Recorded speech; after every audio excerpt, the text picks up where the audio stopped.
All right, so today we're joined by Cooper Allen Pond, and I'm excited to get to hear his story. I noticed back during the election season, Mark Benioff talking about Prop C for San Francisco and a tax that was proposed for the city of San Francisco to help out the homeless. And Cooper just mentioned in passing part of his story being that he was formerly homeless and now a Salesforce administrator. And so, Cooper, I believe you're joining us from Austin, Texas here today as well. And first of all, I want to thank you for joining me. And I wanted to ask you a little bit more about your story as far as going from homeless to a Salesforce administrator. Would you mind to share a little bit about that journey and kind of, I guess to start off with, how long were you homeless? Well, thank you for having me. Yeah, I was homeless for a little less than a year. Um, Actually, living outside without an actual home to live in. But there's around that time, there were times when I was maybe working or living in work housing or something like that.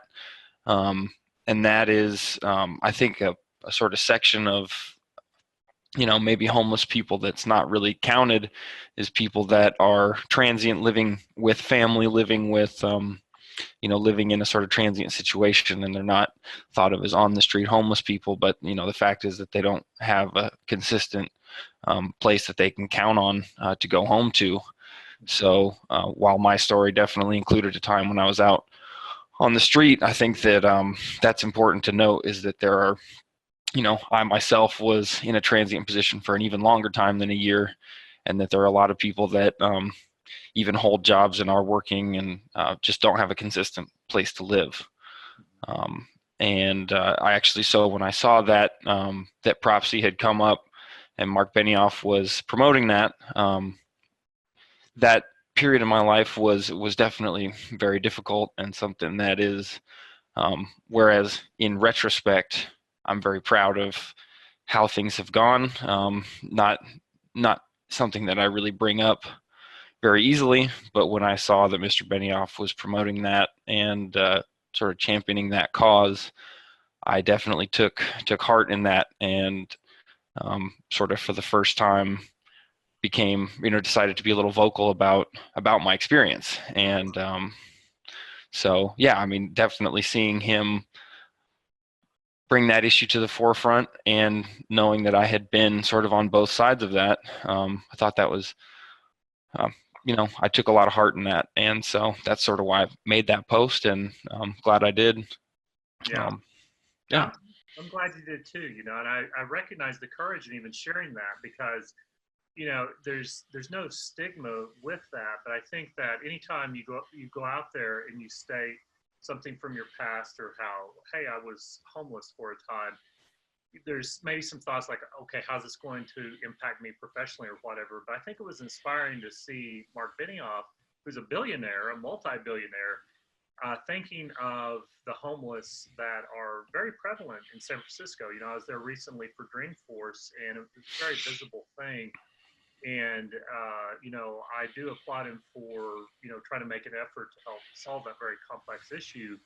And so, for you, tell me about your journey into Salesforce then, and how you got started learning Salesforce, and did that play a role in you getting off the streets, or was there a longer time frame between, no longer being homeless before you started learning Salesforce, or just tell me about that transition, how that played out for you. Absolutely. I would say that it's sort of more it's definitely not the finish line necessarily. It's definitely getting started with Salesforce and finding that community was probably the time when I was able to look back and realize that I had at least started on the next step in my journey. My transition out of homelessness it definitely took a long time, and it included, I think, one of the big barriers. I wouldn't say the biggest, but it was being very stubborn and feeling that I had to make changes on my own, and basically an inability or deciding not to reach out, that I really had that a lot of things will make you feel like you're on your own out there. And so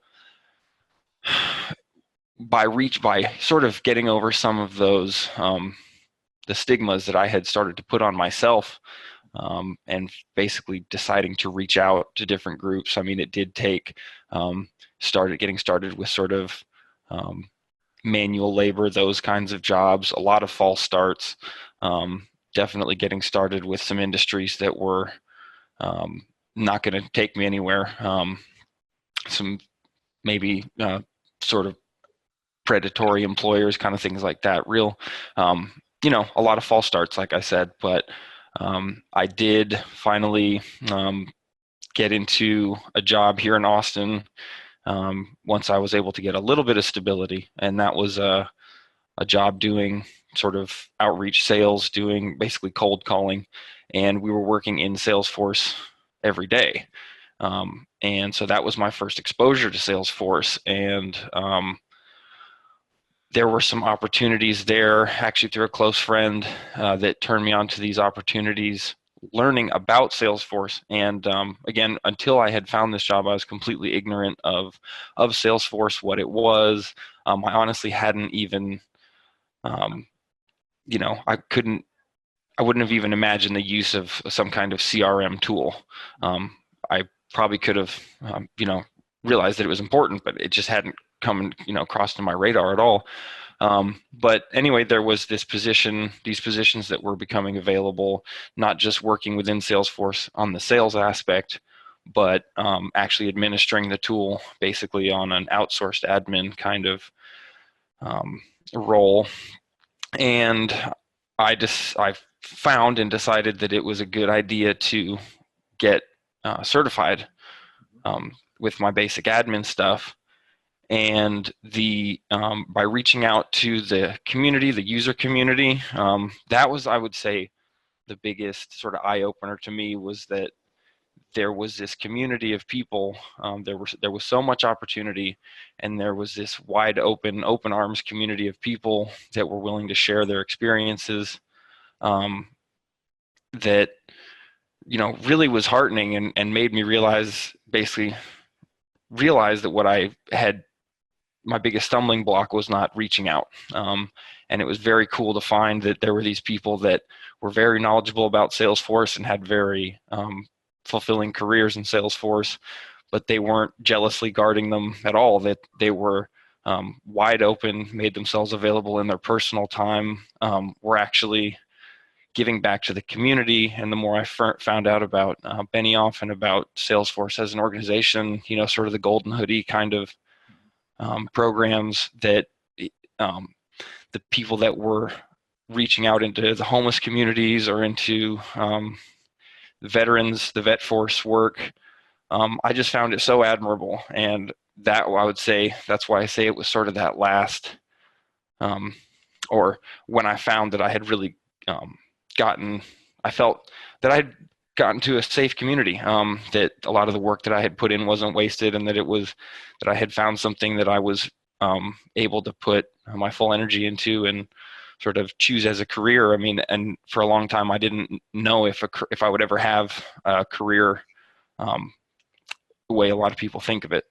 So, yeah, basically to have found totally by accident the Salesforce community, and having it be exactly what I needed, not just professionally, but in a community. And it really was a nurturing community, and really made me feel that some of my past experiences weren't something to be, it wasn't in spite of them, but also it was in addition to them, and it all started coming together. I was really encouraged by that. So, yeah. Very inspiring journey, Absolutely. And, thank you. And then I think too, what I found inside of the Salesforce community is that spirit of generosity, and you mentioned prior to discovering Salesforce, you had some false starts and some predatory types of employers. And I think that part of it is an interesting community, and it is unlike anything that I've seen out there in the business world. And I think part of it is there's so much opportunity out there that those that are working on the platform aren't just guarding it to themselves because they're not so worried about job security because there's so many jobs to Mm-hmm. and that helps to free everyone up to just share the knowledge and share the experience. And we all have encountered before approaching someone that has like an IT background or a technical genius, and it's kind of like a tech snobbery, and I don't Mm-hmm. see that in the Salesforce ecosystem. So it kind of draws those that are kind of appalled at that tech snobbery type of mindset Mm-hmm. as well. So that's kind of refreshing. So now here you sit as a Salesforce administrator, and so you've got the admin certification. Mm-hmm. You're employed as an administrator. How long have you been working as an administrator on the platform? I've been working for about 90 days, doing about 3 months doing admin work, and it's been cool to realize that maybe 95, maybe 4 months ago, I didn't know hardly anything about Salesforce. So to be able um, to find it, find the opportunities, find the jobs, and again, as you said, find the people, and get working so quickly, um, was really inspiring. And to be able to see that I'm only, while I've gotten over that hurdle, there's so many opportunities have opened up. Looking at some developer, getting some coding experience to be able to do some developer type stuff. Um, right now, working, doing some very basic tasks right now, but at the same time, learning every day on the job. And yeah, so it hasn't been very long, but learning, working with these clients, learning a lot every day. Excellent. So just 4 months ago, like if I would have told you 4 months ago you'd be where you're at now, would you have believed it? Not at all. Definitely not. I mean, I would have. I'm always hopeful, and I would have told you that I was still had my eye out. But now, um, it's it's surprising that I've been able to get in so quickly and really feel at home here. Um, yeah. Excellent. So, I have not really done my research on you. Are you one of my students or not? Or have you taken any of my courses, or are you strictly Trailhead and doing your own stuff or other courses? I've definitely, there's some Udemy courses. There's a group of us learning here at my job. We stay late, sort of come in early, stay late, stay at lunch. And so I've seen your courses and benefited from them hugely. There's a few different resources. Trailhead, of course, is very well known. But yeah, absolutely, the Udemy courses were very helpful. Good. So Yeah. finding Well, all.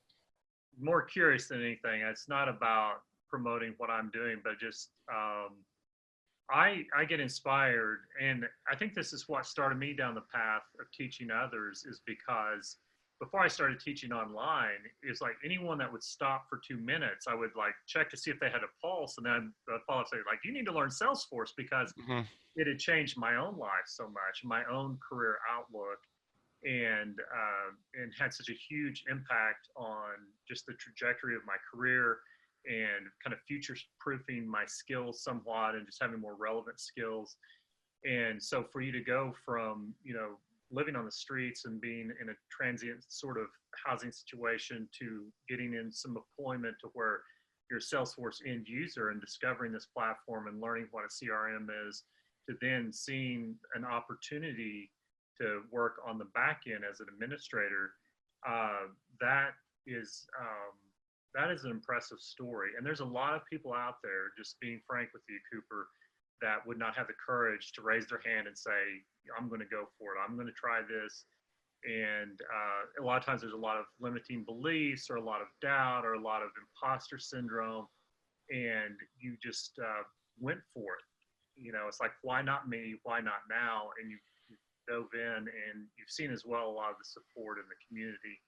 And so, my hope and wish is that your story is spread wide and far, because I think that there's many that are in a similar type of situation or have a similar background, and whether it's happens to be homeless or underemployed or unemployed for a chronic amount of time, I think that it's hard for people to recognize just how good the opportunities are that are out there.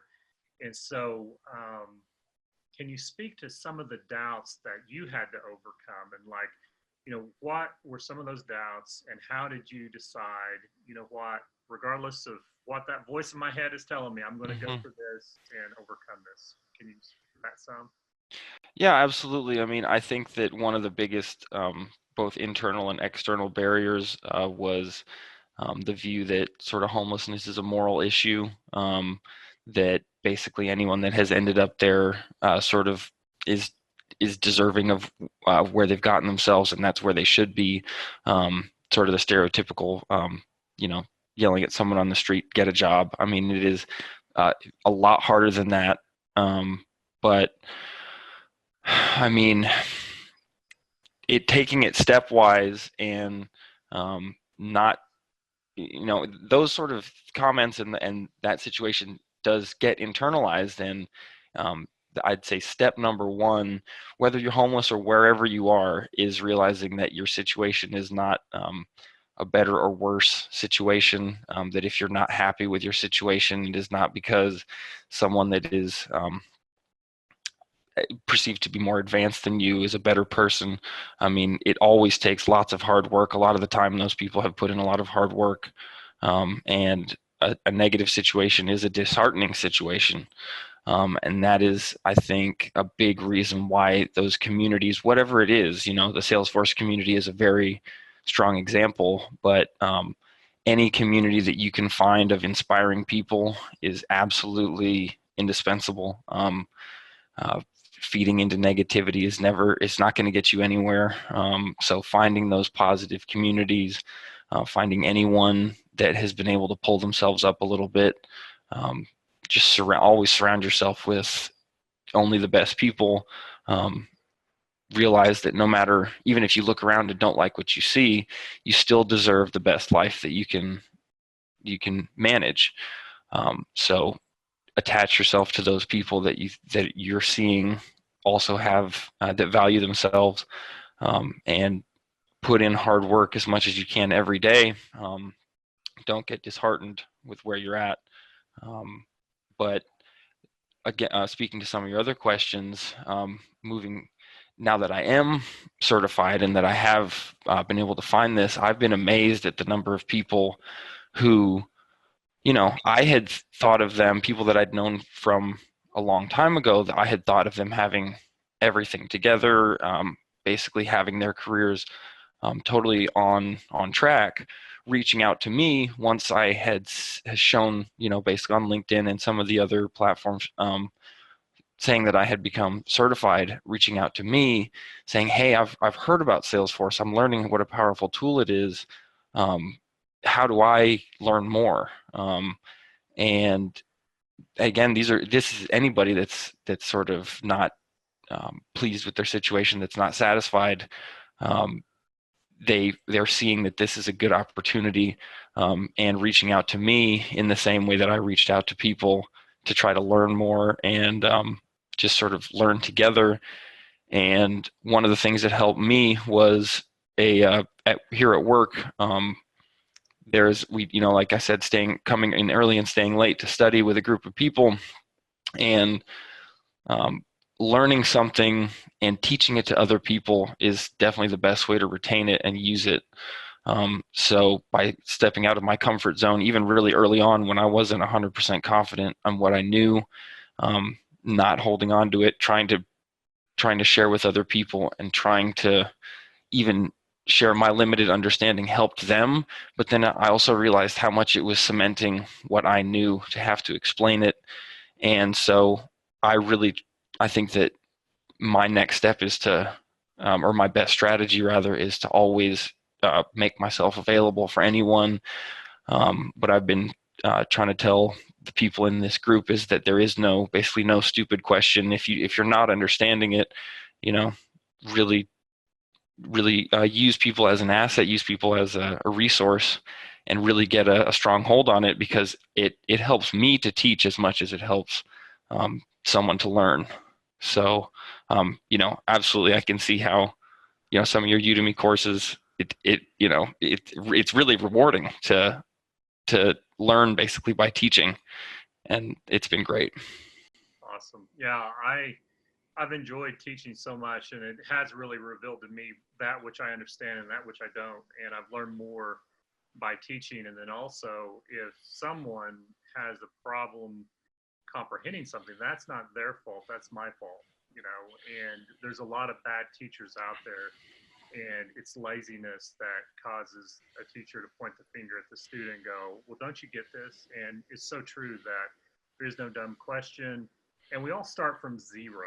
I mean, Mm-hmm. every single one of us start from no experience of whatever it is, whether it's learning to walk as a child, learning to drive a car, and those things felt really foreign at one time and really daunting and scary and weird. And then with the experience, it becomes to where it's almost like second nature. And so I love hearing you talking about teaching and helping others as well. And that does really, you do get so much back.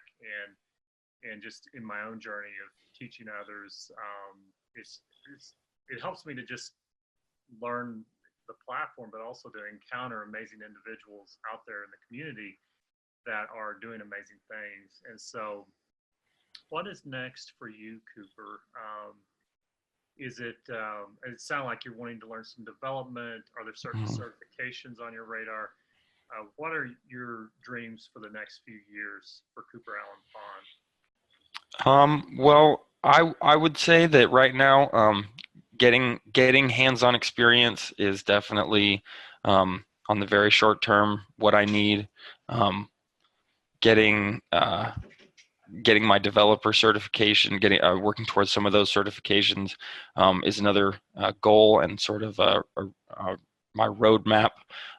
But um, I would like to look into some of the nonprofit sections of Salesforce, to get knowledgeable on how to use that. And I feel that if there's any way that I could eventually use some of my knowledge to give back on a larger scale, um, to be able to have the Salesforce knowledge to help a nonprofit to administer, um, you know, to help them achieve their goals. I would definitely like to find some nonprofits using Salesforce that are championing the cause of sort of homelessness, and a lot of those causes that are, it's not a business. It's not going to make anyone rich, but it is so important. Um, and I think that to me would just be such a nice gift to me, to myself, to sort of wrap this journey up and actually make it a really good story, to be able to go through all that, learn these technical skills, and be able to apply them, and give back and make a difference. To me, that'd be wonderful. So those are my long-term skills, or my long-term goals. If I've learned anything, it's that something's going to go not according to plan, but I'm looking forward to it. I'm definitely looking forward to it. Excellent. Yeah. A bright and hopeful future, and Mm-hmm. so glad that you've taken the time to chat with me today and share your story with others. And as you start down that path of figuring out that journey and of giving back and having a larger platform, if there's anything I can do to help in the future, just reach out, let me know. And I just am convinced that you're going to do amazing things, Cooper. You already have. It's not about completing the story. It's like you've already have an amazing story, and so now it's just a matter of what's the next chapter, And so, Mm-hmm. very excited for you, and just you're doing great work, and just keep doing what you're doing and paying it forward, and you're going to impact a lot of lives. So I'm just Thank glad. you very much. And I know it's just a random Twitter thing, but But just glad to have had this chance to meet you, and I'll be watching what you do in the future. So Thank you. Well, thank you for making time to talk to me. It's been great. It's definitely good to be able to tell a little bit of my story. I really appreciate the opportunity. yes, you bet. Thank you.